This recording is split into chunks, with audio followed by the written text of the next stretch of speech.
This summer, India has been scrambling to secure more cooking oil. Yesterday, Bloomberg reported how the fighting in the Black Sea has disrupted sunflower oil shipments to India. Officials are now looking further afield to Argentina and Australia and other suppliers to keep our imports flowing. Add to that the weak monsoons that affected oilseed crops in the country itself. This is the crisis that you can see. But there is another force also pushing up the price of the oil in your kitchen, and it has nothing to do with the war or the weather. Around the world, governments are turning edible oils into fuel. Palm oil, soybean oil, rapeseed oil. Instead of ending up in kitchens, they are increasingly ending up in fuel tanks. And the scale is now too big to ignore. A study published this June by Transport and Environment, a Brussels based clean transport campaign group, estimates global biofuel demand could rise another 30% this year and nearly 70% by 2030. In the United States, a much larger biodiesel mandate has already pushed soybean oil prices sharply. Brazil is steadily increasing its biodiesel blend as well. Indonesia, the world's largest palm oil producer, also India's biggest source of palm oil, has gone even further with the world's first B50 mandate. It is pouring its palm oil into its fuel tanks. For countries that grow more edible oil than they consume, this strategy makes sense. But India is a different case. We are the world's largest importer of edible oils. Now, while all of this is happening on one side, the Indian government is also celebrating another milestone. This year, the country reached 20% ethanol blending in petrol 5 years ahead of schedule. How this ethanol push has been received by the general public, though, is a story that we will save for another day. Now, you might think, what is she even talking about? These two stories have nothing in common. One is about cooking oil, the other is about fuel. But stay with me because they are slowly becoming deeply connected. And it has to do with what India chooses to grow and what it chooses to import. Welcome to Daybreak, a business podcast from the Ken. I'm your host Nidha Sharma, and I don't chase the news cycle. Instead, every day of the week, my colleague Rachel Varghese and I will come to you with one business story that's worth understanding and worth your time. Today is Friday, the 31st of July.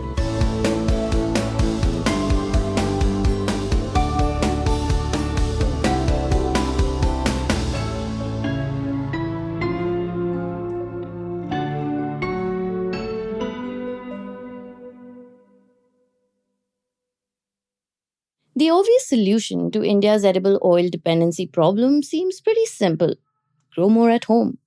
Governments have been trying to do exactly that for decades.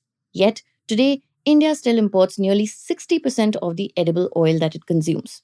So, what keeps going wrong? The first problem is where and how we grow these oil seeds. About three-fourths of our country's oilseed cultivation is rain fed. Most farms are small and many have poor soil. That means every harvest depends heavily on the monsoon. If the rains disappoint, so does the crop. And that vulnerability has actually been on display this year. An uneven monsoon has weighed on oilseed production. And now, with the conflict in the Black Sea disrupting sunflower oil shipments, India is once again scrambling for alternative supplies. What I tell you next might actually surprise you. You see, India is not short of land under oilseeds. It accounts for roughly one-fifth of the world's oilseed acreage. And yet, it only produces a tenth of the world's oilseed. So, the real problem is productivity. For example, Indian farmers harvest far less soybean per hectare than farmers in Argentina. Groundnut yields trail the United States, and even mustard, India's biggest oilseed crop, produces well below the global average. Now, let us add demand to this equation. India's consumption of edible oil is growing roughly 6% every year. Domestic production is growing much more slowly. And this gap has only one way of closing: imports. But it wasn't always this way. In the late 1980s, the Yellow Revolution dramatically boosted domestic oilseed production. India came close to self sufficiency. But after the economic liberalization, cheaper palm oil imports from Southeast Asia started flooding the market. Domestic oilseeds became less competitive and investment slowed down. And that is how the import dependence crept back. The government knows this story well. About 2 years ago, it launched the National Mission on Edible Oilseeds with an outlay of more than 10,000 crore rupees. The target is quite ambitious. Raise oilseed production from 39 million tons today to nearly 70 million tons by 2030 to 31, enough to meet around 72% of India's edible oil demand. And this strategy rests on two big bets. The first is productivity, better seeds, better yields, better irrigation, better tech services. In fact, most of the additional production is expected to come from producing more oil from the land that India already cultivates.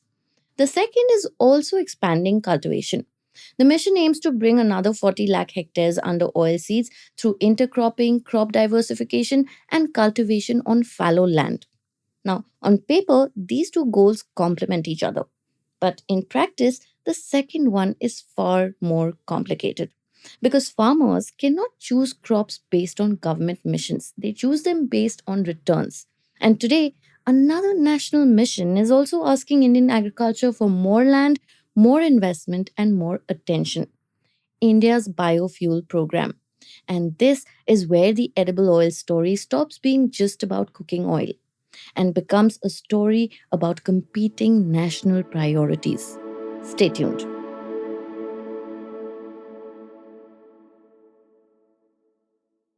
So, India imports two commodities in staggering quantities, crude oil and edible oil, and both expose the country to volatile global markets. They widen our import bill, and both also become a political headache when prices spike. So, the obvious answer to this is slow down ethanol for fuel and focus on the edible oil part because, well, that is food. But very few in agriculture or energy policy think that this is a viable solution because India's crude oil problem is just as real as its edible oil problem.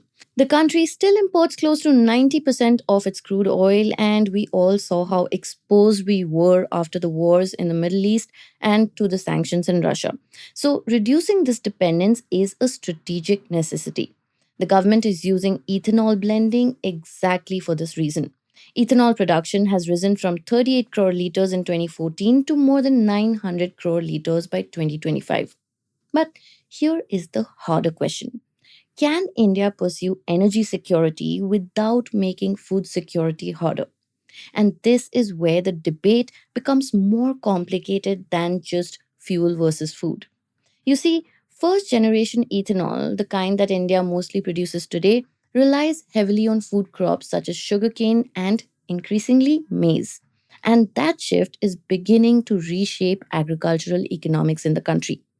Recently, reports show that maize acreage has surged while oilseed acreage has declined, partly because ethanol has created a more reliable market for corn. And there is another less obvious effect as well.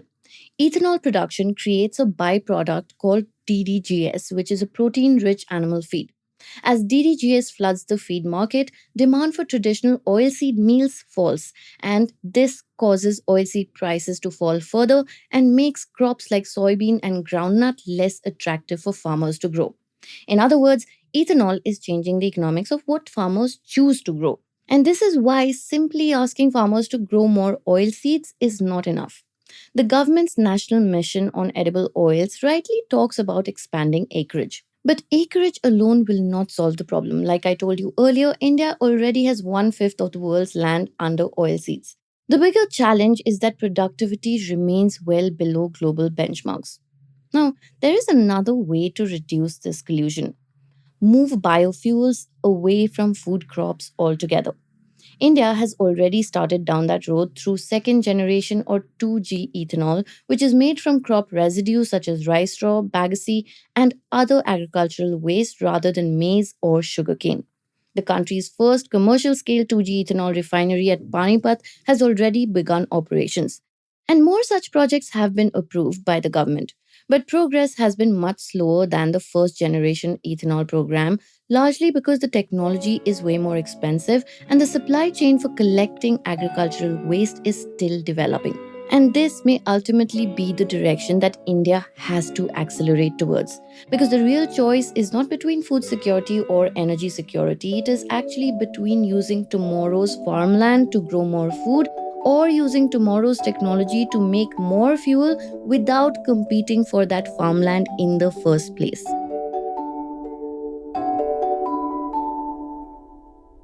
Daybreak is produced from the newsroom of The Ken, India's first subscriber focused business news platform. What you're listening to is just a small sample of our subscriber only offerings, and a full subscription offers daily, long form feature stories, newsletters, and a whole bunch of premium podcasts.